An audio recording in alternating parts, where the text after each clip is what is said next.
रहते आ गए, जिस मकान में पूर्वज रहते रहते आ गए, उस मकान में सोने की ईंटा हुआ करती थी, थालियां हुआ करती थी, चांदी के बर्तन हुआ करते थे, सारे बच्चों का विवाह उस मकान से हुआ। और अब तुम्हें लग रहा है कि इस मकान में दोष आ गया? मकान में दोष नहीं, हमारे कर्म का दोष है जो हमें भोगना पड़ रहा है। और हमें वो कर्म का दोष तो आप दूसरे किराए के मकान में जाकर रह लो, दूसरा मकान खरीद के ले रह लो, पर भोगना तो पड़ेगा, चाहे कहीं पर भी रहो। इससे अच्छा है कि जिस मकान में रह रहे हो काय को फालतू का बेचो, उसी में रहो, शंकर जी का इतना भजन करो, श्री शिवाय नमस्तुभ्यम मंत्र जपते रहो, शंकर का जल चढ़ाओ और थोड़ा सा जल बचाकर लाकर उस मकान में छींटते रहो, अपने ऊपर छींटते रहो, तो कहीं यह भाग्य थोड़ा सा बदल जाएगा, शिव मिल जाएगा। कितने मकान बदलोगे, कितनी जगह बदलोगे? ये मकान अच्छा नहीं है, इसको बदल लो, ये मकान अच्छा नहीं, इसको बदल लो। अरे वास्तु वाले को बुलाया, पाइप की लाइन बदलवा दी, सीढ़ियों की लाइन बदलवा दी, तो भी तो वैसा कि वैसे ही रह गया। अंगूठियां पहन पहन के देख ली, पीली पहन लो, लाल पहन लो, हरी पहन लो, कथई पहन लो। कई लोग तो कह रहे महाराज जी आप अंगूठी का बोलते हो, तुम भी तो पहन के बैठते हो, हम तो जजमान पहनाते वो पहनते, हम कोई पीली लाल कथई हरी पीली बैठ गए, वो तो जो जजमान ला के दे दिया पहन के बैठ गए, उसमें कौन सी बड़ी बात है?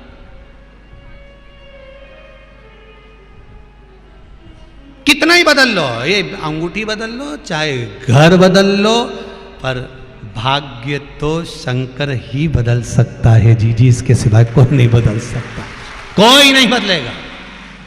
शंभो शरण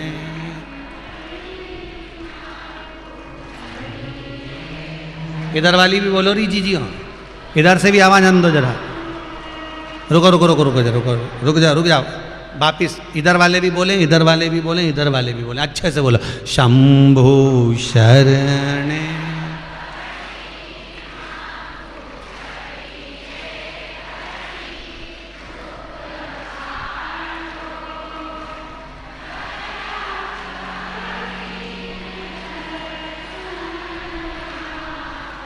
बहुत बढ़िया, घर जाके नजर उतरवा लेना, बहुत जोरदार गाया है, अच्छा भाई।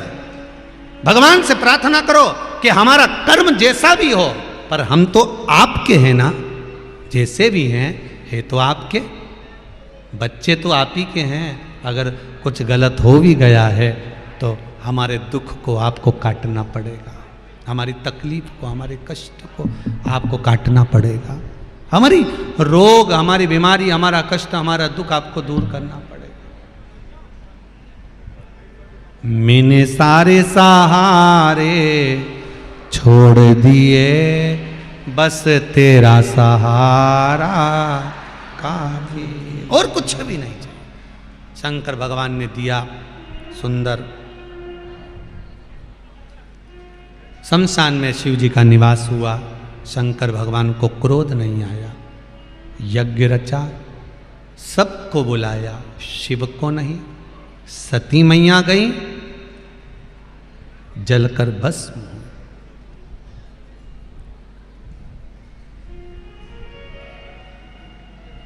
क्रोध आया था माता सती को, उस क्रोध में मां खुद जल गई। जब व्यक्ति को क्रोध आता है उसमें दूसरा नहीं जलता, जलते अपन खुद है, क्रोध में कोई दूसरा नहीं जला है, अपन स्वयं जले। किसी दूसरे पर अगर आपके घर में अगर गुस्सा किसी को आया है, सास अगर चिड़चिड़ कर रही है, बहू चिड़चिड़ कर रही है, बेटा चिड़चिड़ कर रहा है, पोता पोती चिड़चिड़ कर रहे हैं, तो दूसरे का उसमें कुछ नहीं बिगड़ने वाला, बिगड़ेगा आपका। लोग कहेंगे इतने बड़े सेठ होकर, इतना धनपति होकर, इतना सत्ताधारी होकर, दुनिया के लोगों को इतना ज्ञान दे और घर में इतना क्लेश मचे, कोई दूसरे पर उंगली नहीं उठाएंगे। अपनों को जलना है, दूसरे को नहीं जलना। क्रोध में व्यक्ति खुद जलता है। सास सोचती है कि मैंने गुस्सा दिखा दिया तो मेरा कुछ नहीं बिगड़ेगा, तो खुद भी अंदर से जल रही है। बहू सोचे मैंने क्रोध कर दिया तो मैंने गुस्सा दिखा दिया, सास चुप हो जाएगी, वो भले चुप हो जाएगी, पर तू अंदर से जल रही है। बेटा सोचे कि मैं क्रोध करूंगा तो मेरा कुछ नुकसान नहीं, तू अंदर से जल रहा है। सारी दुनिया पर राज कर सकते हो भाई, पर अपने मन पर भी राज करना सीखो। अपने दिल के राजा बनो, अपने मन के राजा बनो। इतनी मस्ती में जिंदगी जियो कि लोग भी कहें कि क्या व्यक्ति मिला। हम जी नहीं पा रहे हो अपनी मस्ती में, तो हम जी नहीं रहे। लोग कह दिया ऐसा, हम वैसा, लोग कहते हैं ऐसा, वो तो तुम मान गए वैसा। क्यों बुरा मानो, क्यों किसी के चक्कर में झगड़ा करो। परिवार में अगर झगड़ा हो रहा है किसी व्यक्ति के चक्कर में, तो बात चुप कर लो, बस हो गया ना, समाप्त करो। और जितना घर में ज्यादा झगड़ा हो तो घर की बहुओं से निवेदन है, हलवा बनाओ और खाओ। ज्यादा झगड़ा हो तो पोया बना लो, और ज्यादा झगड़ा हो तो दही बड़ा बना लो, और ज्यादा झगड़ा हो तो खाने की सामग्री बनाओ। क्यों? लोग झगड़े में खाना छोड़ देते हैं, मेरे को खाना ही नहीं। और भैया नहीं खाओगे तो झगड़े की एनर्जी कहां से लाओगे? झगड़ा करना है तो खाना मत छोड़ो, एक रोटी की जगह 4 खाओ। क्यों? क्योंकि खाएंगे एनर्जी आएगी, तभी तो झगड़ेंगे। एनर्जी भी तो आना चाहिए, बल। तो अब अपने को घबराना नहीं है अब।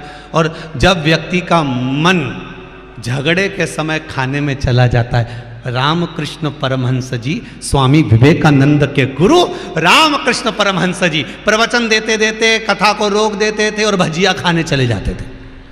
तो स्वामी विवेकानंद जी को गुस्सा आ गया।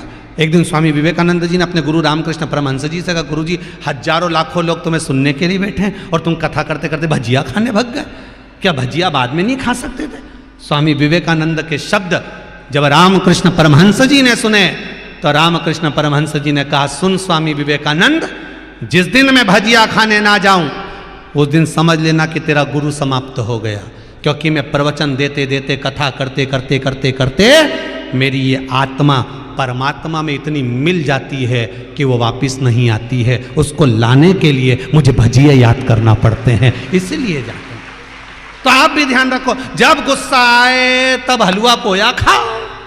अपने मन को डिवाइड कर लो, अपने मन को बदल दो कि अब इस मन को, अब लड़ते लड़ते जब सब झगड़ा होने लगे ना, सास खूब चिल्लाए, बहुएं चिल्लाए, पति चिल्लाए, सब आपस में ननन मनन सब झगड़ा कर रही हो, इतनी देर में कोई घर की एक बहू उठ के खड़ी हो जाए और खड़ी होके तुरंत कह दे मैं अब भी आई पोया बना के।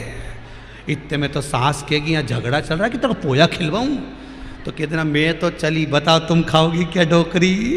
डोकरी के गजब, बस गुस्सा गया।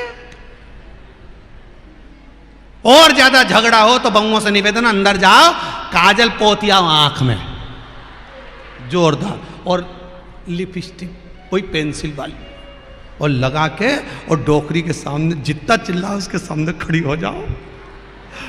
डोकरी भी के कहा कि मिली राम, मैं झगड़ा कर रही और जब मुझे हंसा, बस गुस्सा गया। ये गुस्से के चक्कर में तो सब काम होता है। जरा सा गुस्सा आया, सब करा धरा पानी में मिला दिया।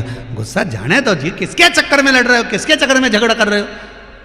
क्यों झगड़ा करना है? जब आग लगे बस्ती में अपन रो मस्ती में, क्या किसको रोइए, जम के तो बोलो चादर तान के सोइए, अपने को क्या करना।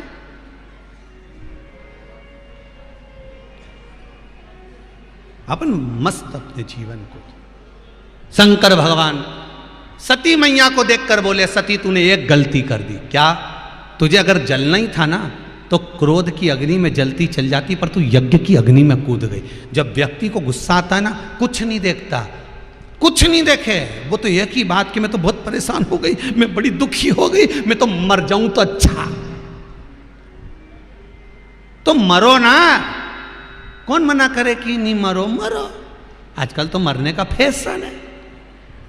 मरो मरो सब कोई कहे, मर के देखे कोई, मरो तो ऐसा मरो कि फिर संसार में जन्म ना होई। ये मरने के ओल्ड फैशन छोड़ो। जैसे तुम पुरानी साड़ी नहीं पहनती तो मरने का फैशन बदलो। अब ये रस्सी बांध के मरना ये ओल्ड फैशन, ट्रेन के नीचे कूद जाना ओल्ड फैशन, नर्मदा में कूद जाना ओल्ड फैशन, कुएं में कूद जाना ओल्ड फैशन, गाड़ी के नीचे कूद जाना ओल्ड फैशन, छत पे से कूद जाना ओल्ड फैशन, ऐसे जहर खा के मर जाना ओल्ड फैशन। ये पुराना है, कुछ नया लाओ। शंकर जी का भजन करते करते मर जाओ तो दूसरी बार जन्म ही मत पाओ।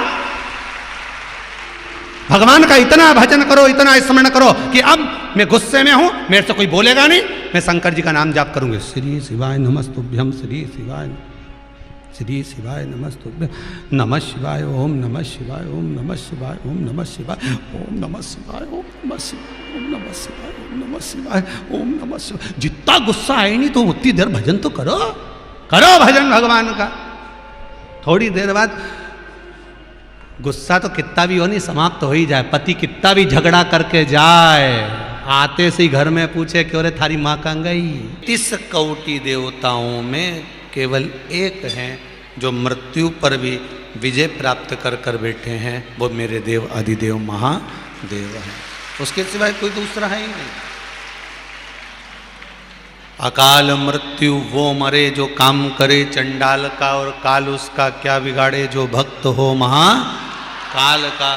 जो शंकर का उपासक होगा, शिव का उपासक होगा, शंकर के चरणारविंद का जो रसास्वादन करने वाला होगा, भगवान शिव की भक्ति को जो धारण करने वाला होगा, तो उसका काल क्या बिगाड़ सकता।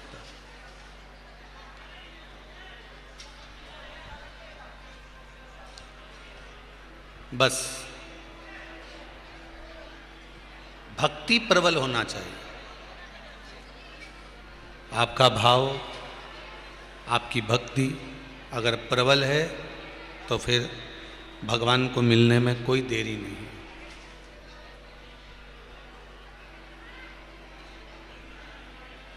फिर तो भगवान प्राप्त हो सकता है।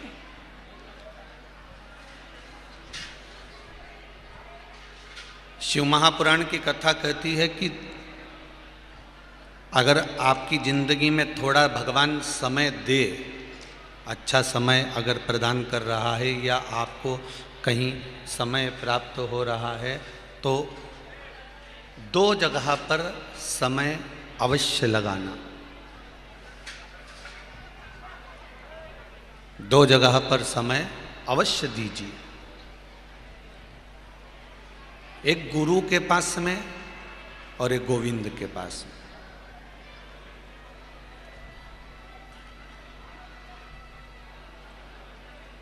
गुरु को भी अगर आपने समय दिया है अपने जीवन में से, और अगर गोविंद को, भगवान देवादिदेव महादेव को भी, अगर भगवान राम को, भगवान कृष्ण को, मेरे भोलेनाथ को, माँ जगत जननी जगदम्बा दुर्गा भवानी अष्टभुजा धात्री माँ भवानी को,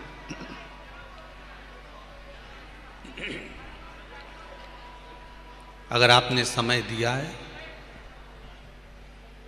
गुरु को और गोविंद को, गुरु को और परमात्मा को अगर आपने समय थोड़ा बहुत भी दिया है, तो वो आपका दिया गया समय आपके बुरे वक्त में जरूर काम आएगा। आप अच्छे समय में अगर भगवान को समय दे रहे हो, तो मेरा भगवान, मेरा गुरु और गोविंद, ये दोनों आपका जब कहीं ऐसा समय आ गया कि कहीं दुख है, कहीं तकलीफ है, कहीं कष्ट है, कहीं रोग है, कहीं बीमारी है, तो फिर गुरु को दिया हुआ और गोविंद को दिया हुआ, ये दोनों समय जो आपने गुरु और गोविंद को दिया है, ये समय खड़े मिलने वाले हैं। जो दिया वो आपको,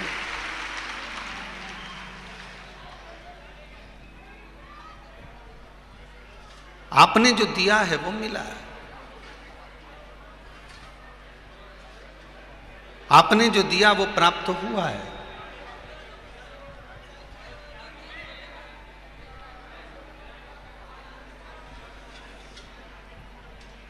शिव पुराण एक बात बहुत सुंदर कहती है, आप भी अपनी जिंदगी में उतार कर रखना।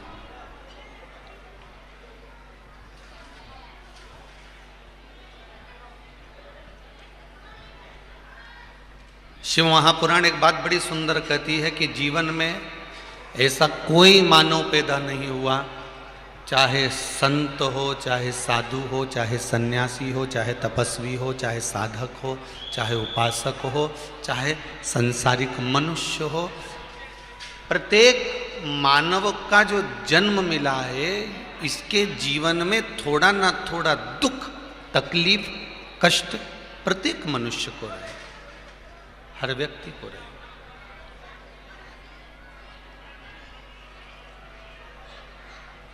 दुख, तकलीफ, कष्ट, ऐसा नहीं है कि किसी को नहीं रहेगा जीवन में। अगर आप बहुत ऊंचे पद पर भी जाकर बैठ गए हो ना तो कष्ट तो रहना है।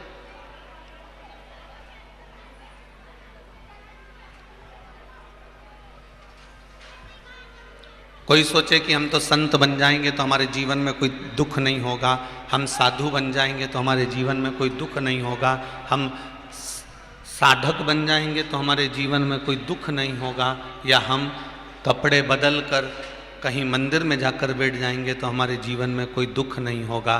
शिव महापुराण की कथा कहती है ऐसा कोई नहीं जन्मा इस भूमंडल पर जिसके जीवन में दुख ना होगा। दुख तो होगा, तकलीफ तो होगी,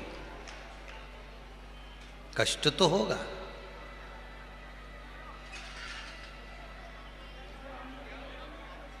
बस जैसे वैक्सीन सभी को लगना है, इंजेक्शन सभी को लगना है, टीका सभी को लगना है, पर यदि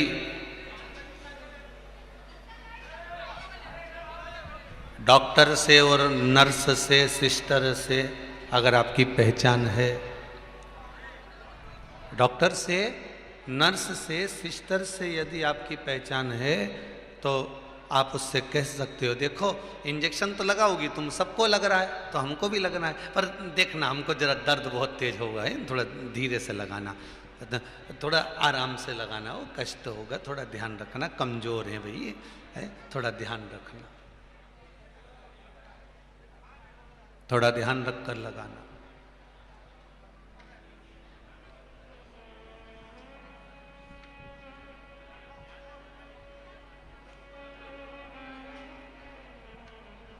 थोड़ा ध्यान रखना जरा वो।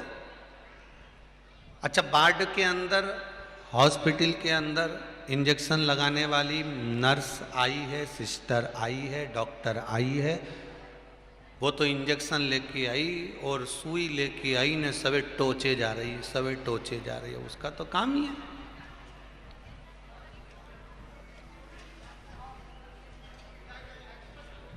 उसको तो मरीज को इंजेक्शन लगाना है, सुई लगाना है।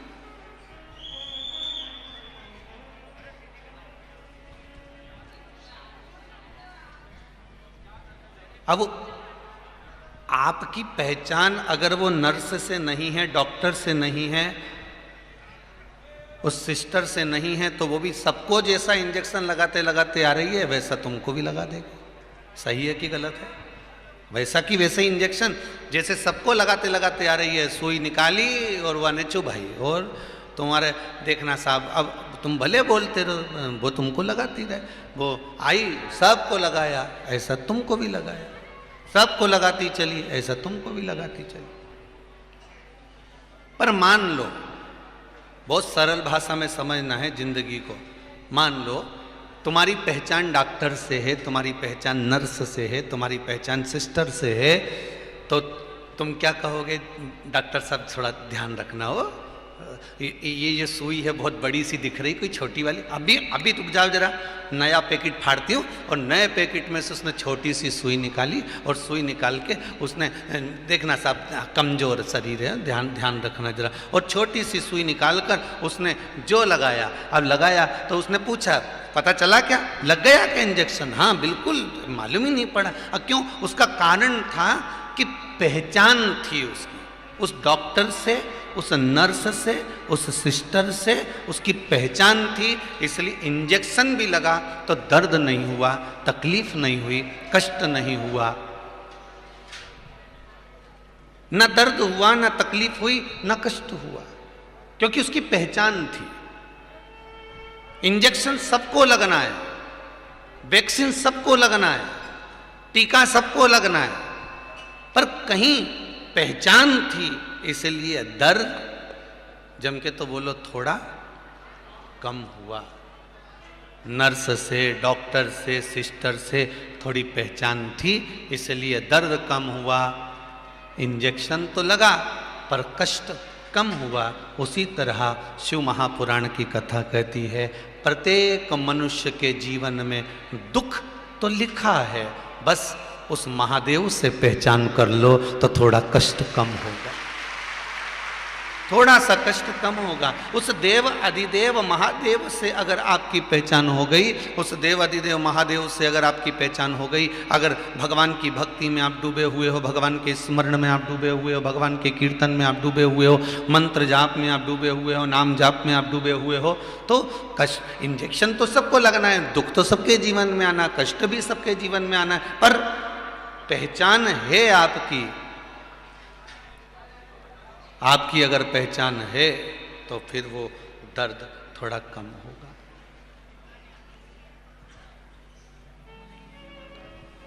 थोड़ा दर्द कम होगा। फिर दुख आएगा अपने जीवन में, मनुष्य का शरीर है, मानव की देह है, तो दुख तो आना है, पर उस दुख में अगर भगवान का भजन हो जाए, उस दुख में परमात्मा का स्मरण हो जाए, उस दुख में भगवान की अविरल भक्ति प्राप्त हो जाए, तो फिर कष्ट मालूम नहीं पड़ेगा।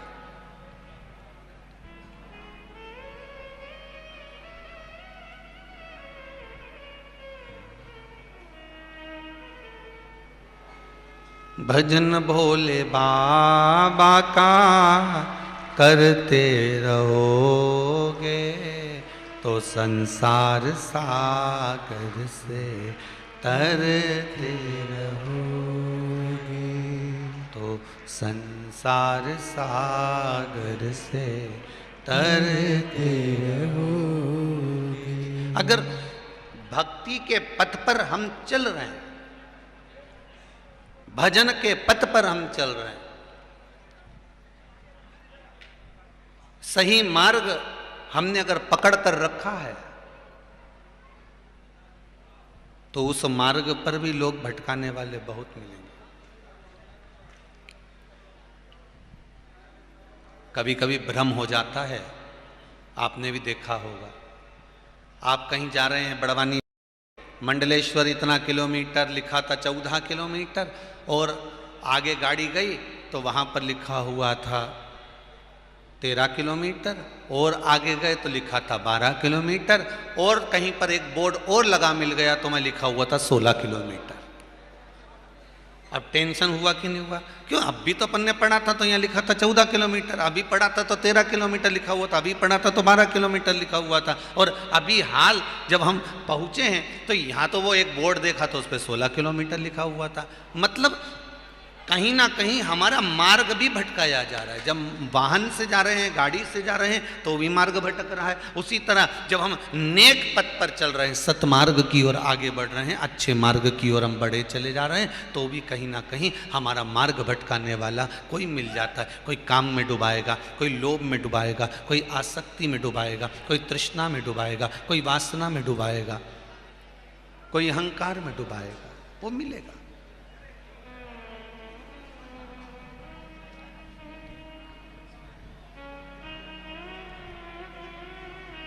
पर अपने को नहीं। शंभु शरणे पड़ी मांगू घड़ी रे घड़ी, दुख काटो दया करी न दर्शन आपो। शंभु शरणे मांगू घड़ी रे घड़ी, दुख काटो दया करी न दर्शन आपो। दया करी न दर्शन आपो। हे बाबा, इतनी कृपा हो कि ये जीवन सार्थकता की ओर बढ़े।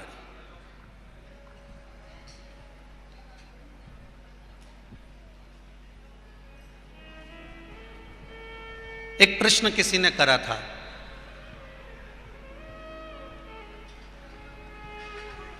कल का ही प्रश्न है, रात्रि का। तो रात को जब एक स्थान पर पहुंचे रघुवंशी जी के यहाँ, जिन्होंने ऑनलाइन शिव महापुराण की कथा कुबेरेश्वर धाम से कराई थी, तो वहाँ एक प्रश्न किसी ने किया था, बड़ा सुंदर प्रश्न, शायद आप और हमारे लिए अच्छा है। प्रश्न किया गया कि गुरुदेव, मरने के बाद गरुड़ पुराण कहती है, हमारे शास्त्र कहते हैं कि किसी के मरने के बाद जीवात्मा को भुगताया जाता है। ये आत्मा भुगतती है, इसको ना जाने कितने कितने नरकों में पटका जाता है, ना जाने कितने नरकों में इसको फेंका जाता है, ना जाने कितने नरकों में इसको डाला जाता है।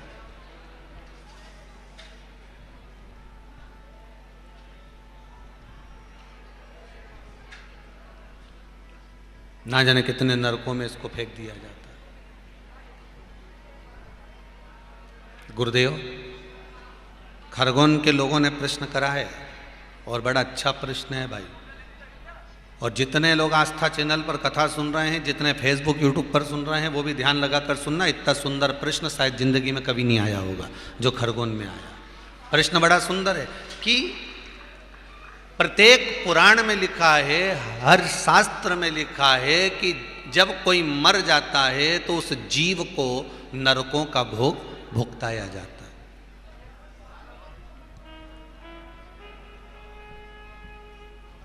उस जीव को नरकों का भोग भुगताया जाता है। ये प्रत्येक पुराण कहती है, प्रत्येक शास्त्र कहते हैं, प्रत्येक वेद कहते हैं।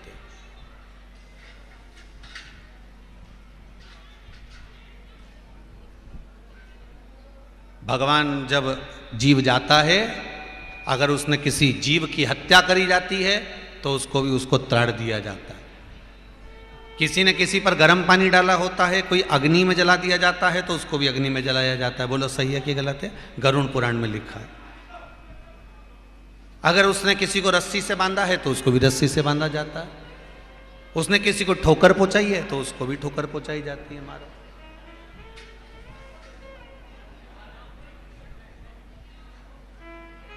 प्रश्न केवल इतना सा है गुरुदेव कि उस जीव को कष्ट पहुंचाया जाता है, उस जीव को कष्ट दिया जाता है।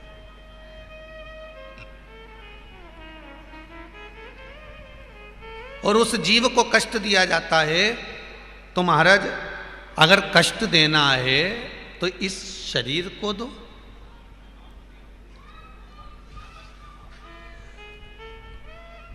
प्रश्न करने वाले ने कहा कि अगर शरीर ने काम बिगाड़ा है, शरीर ने उसको दुख दिया, शरीर ने उसको कष्ट दिया, शरीर ने उसको ऐसा किया, शरीर ने उसने ऐसा किया, तो अगर दुख देना है तो शरीर को दो।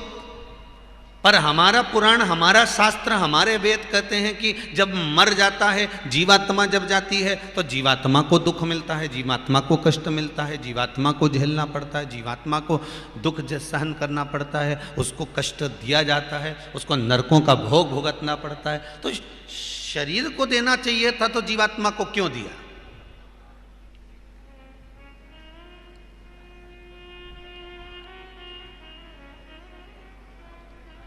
कर्म बेकार शरीर ने करा और भुगत वो जीवात्मा रही, तो शरीर का शरीर को मिले, जीवात्मा को क्यों?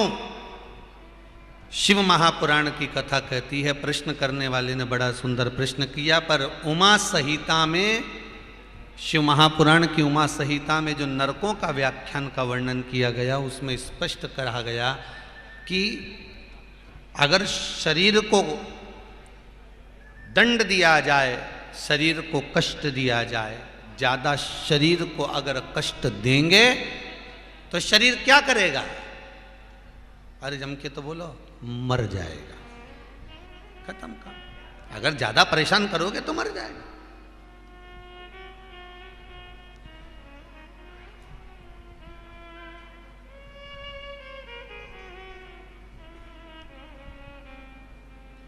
बहुत बहुत विचित्र कथा है, और सरल भाषा में समझ लो। किसी को तुमने रुपये दे दिए, पैसे दे दिए, और तुमने किसी को पैसा दिया, धन दिया, और धन देकर पैसा देने के बाद में 2-4 साल तक तो उसने तुमको दिया, थोड़ा बहुत जो भी बड़ा कर देना था देता रहा देता रहा देता रहा, और एक दिन ऐसा आया कि उसके पास कुछ रहा ही नहीं, और तुमने उससे पैसा मांगा, और मांगा, कहा भैया मेरा 1,00,000 रुपया है, तू दे मुझे, 50,000 रुपये मेरे दे, मेरे 2,00,000 रुपये तू मुझे दे। अब तुम मांग रहे हो, वो नहीं दे रिया। आखिरी में तुमने अगर उससे ज़्यादा 3-5 करी और तुम तेज तर्राट होके बोले तो वो क्या करेगा? अरे जम के तो बोलो, करेगा क्या? नर्मदा जी में जाएगा और कूद ही पड़ेगा। बोलो सही है कि गलत है? या फिर वो कुछ मरने का प्लान बनाएगा।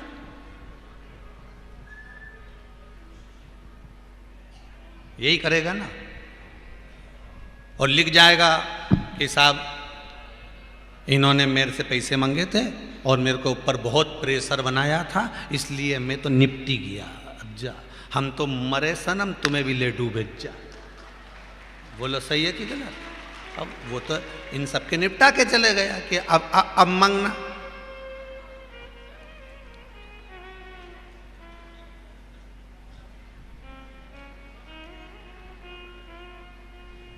वही शिव पुराण कह रही है। बड़ी अच्छे प्रसंग में समझना है इसको अपन को बहुत अच्छे से। जो प्रश्न खरगोन में किया गया है वो खरगोन के लिए नहीं है, पूरे विश्व के लिए है ये प्रश्न।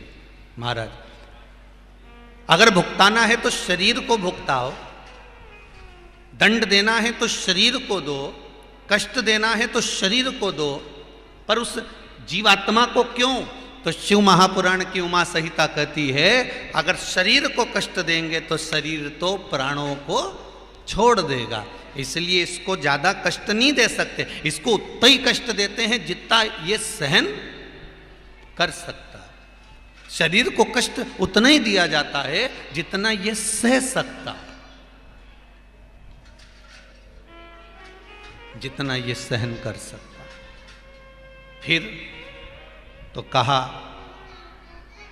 शरीर को कष्ट देने की जगह कष्ट शास्त्र कहता है जीवात्मा को इसलिए दिया जाता है कि जीवात्मा जो मर गया, शरीर छूट ही गया और केवल ये जीवात्मा बची, तो अब ये बार बार जन्म लेती है, बार बार मरती है। आत्मा तो वही है, जीवात्मा तो वही है, इसको भुगताया जाता है। इसको क्यों भुगताया जाता है? क्योंकि उसका कारण है।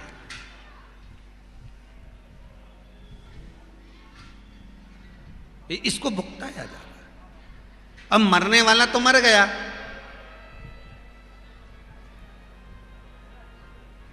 अब शरीर को भुगताते तो शरीर तो चला गया। अब